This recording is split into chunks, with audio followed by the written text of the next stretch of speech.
Shabbat Shalom and welcome to Hampstead Garden Suburb Synagogue's sermon for Parshat Vaeira. This week we mourn the passing of Michael Apstead, who was, amongst many other things, the director of the Up series. Now, the premise of the Up series that began many decades ago is the classic idiom attributed to Aristotle that says, "Give me a child at the age of 7 and I will show you the man." Presumably, if you take 20 children and you point to them, you examine their lives today, you will be able to demonstrate how they will turn out as adults and throughout their lives. Sure enough, Apstead, or his predecessor, took different children from across British society and wanted to demonstrate or to test social mobility in this country. Are you predestined to remain in the social class into which you were born? Or is there social mobility? Is there room for change? Many, many years later, 63 Up took place in 2019 after 7-year intervals. And the conclusion was there is very little social mobility in this country. You more or less remain in the social class into which you were born. Question I have is it worth even looking at 70 Up? It's going to take place in 5 years' time. Should anyone take over the work of Michael Apstead? Or do we simply know these are the social classes to which these formerly young people belong to? They're not going to change anymore once they've reached this age. We've concluded the experiment. Now we know there's very little social mobility.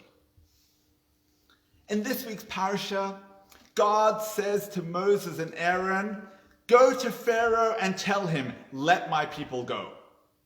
But I want you to know," says God, "you're going to go to Pharaoh, and Pharaoh, va'ani akshe et lev paro, I'm going to harden his heart.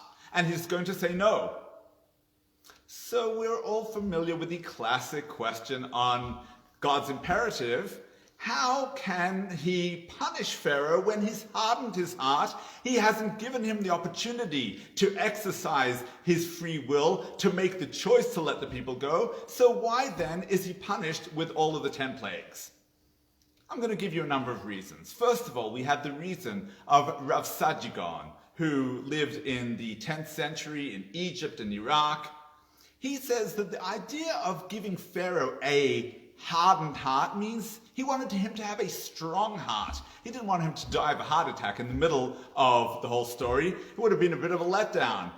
And so there were frogs and there were lice, and then Pharaoh died of a heart attack. But now what? Weren't there meant to be 10 plagues?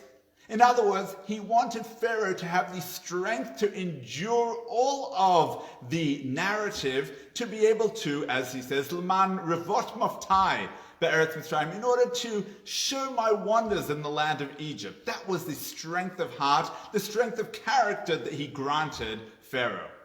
Another idea is given by the Abarbanel in the 15th century Spain. He says Pharaoh was an idolater.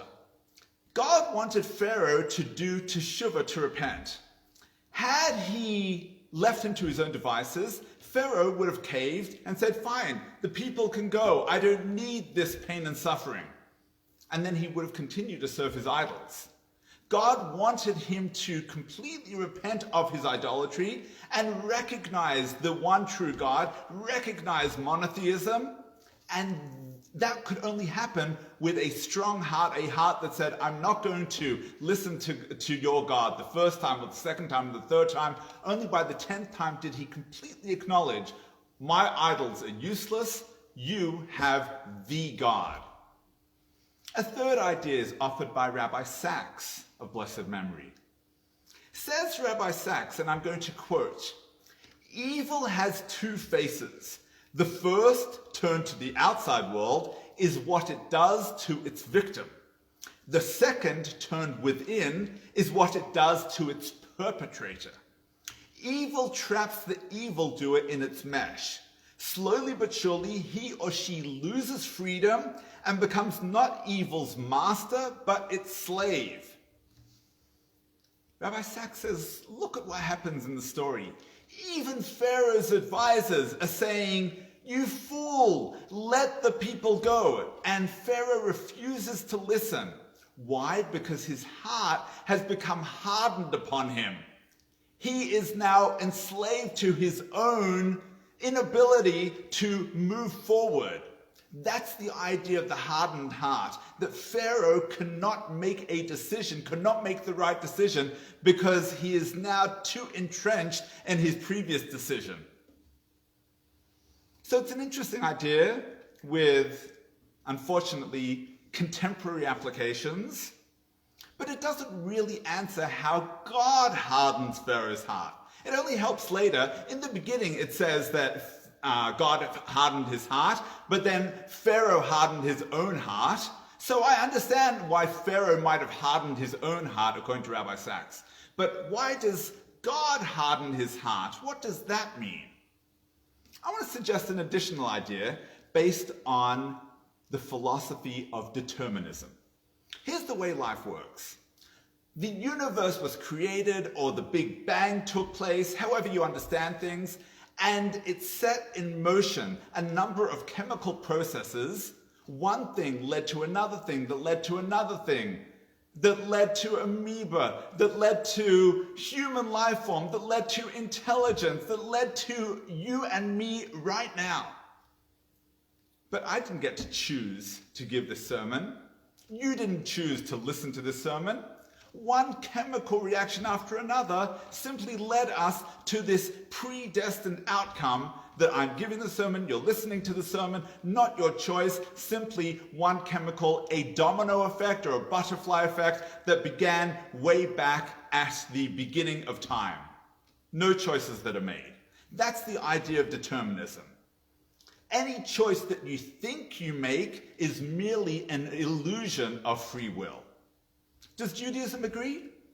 Well, to a certain extent, Judaism agrees, all except for certain moral questions.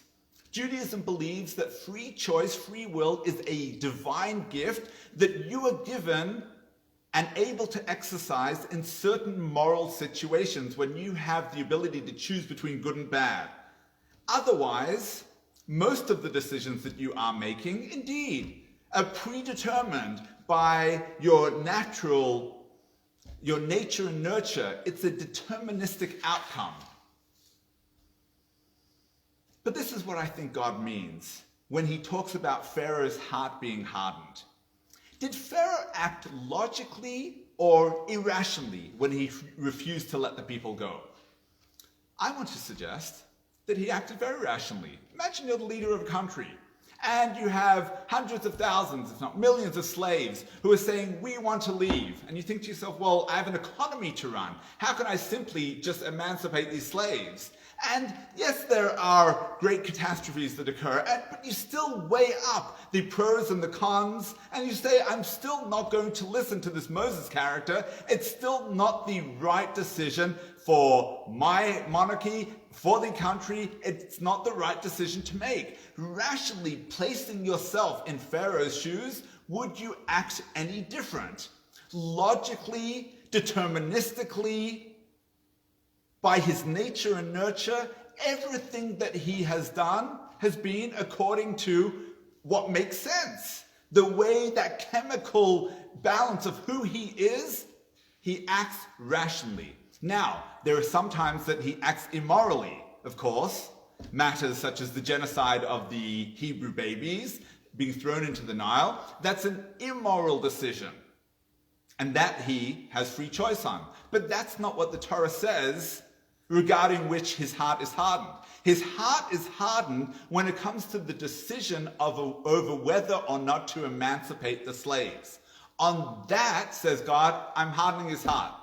I'm hardening his heart, meaning to say that who he is means that there's no way he's going to listen to you, Moses. His heart is hardened by his very nature and nurture. Let's return to the Up series. Deterministically, of course, we all have certain goals and aspirations given our background. It shouldn't surprise anyone that one youngster wants to go to Oxbridge while another youngster wants to drive a bus. This is the environment into which they've been born and reared, and it makes a lot of sense. We're asking questions from a certain perspective of what's important in life. When the filmmakers are saying, well, is there social mobility? It assumes that these people in different classes would like to be in a different class of life, in a different station of life, that the goals and aspirations that you have for your children are the same as they themselves have or they have for their children, which is not necessarily the case. The better question might be, what factors in life determine happiness? Who's most content with their life later in years, and why? What brought them to that contentment? Independent of all external trappings. That you certainly can't tell by Aristotle's measure. Give me the child at 7 and I will show you the man. You can't tell who's going to end up content and satisfied and happy in their lives. But you can ask the 70-year-old what moral decisions they made that led to their satisfaction and contentment and personal well-being. There have been too many external challenges that we've all been beset by over the past year. But we can't control those. They are, in a certain sense, predetermined. But what we can control is how we respond. Will we be constrained by assumptions that life in the 21st century was meant to be simple and straightforward? Or are we able to free ourselves from the shackles of our predetermined nurture and nature and think outside the box? Every time you make a conscious decision to rise above your natural instincts, it becomes a force for morality and the greater good of the universe, an exercise in your divine gift of free will. There are very few things that you can change in life. Most, indeed, are predetermined. But one thing is for certain.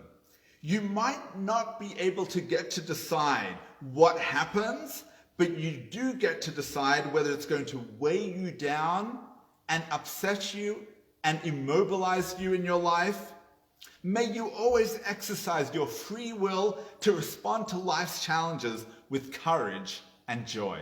Shabbat Shalom.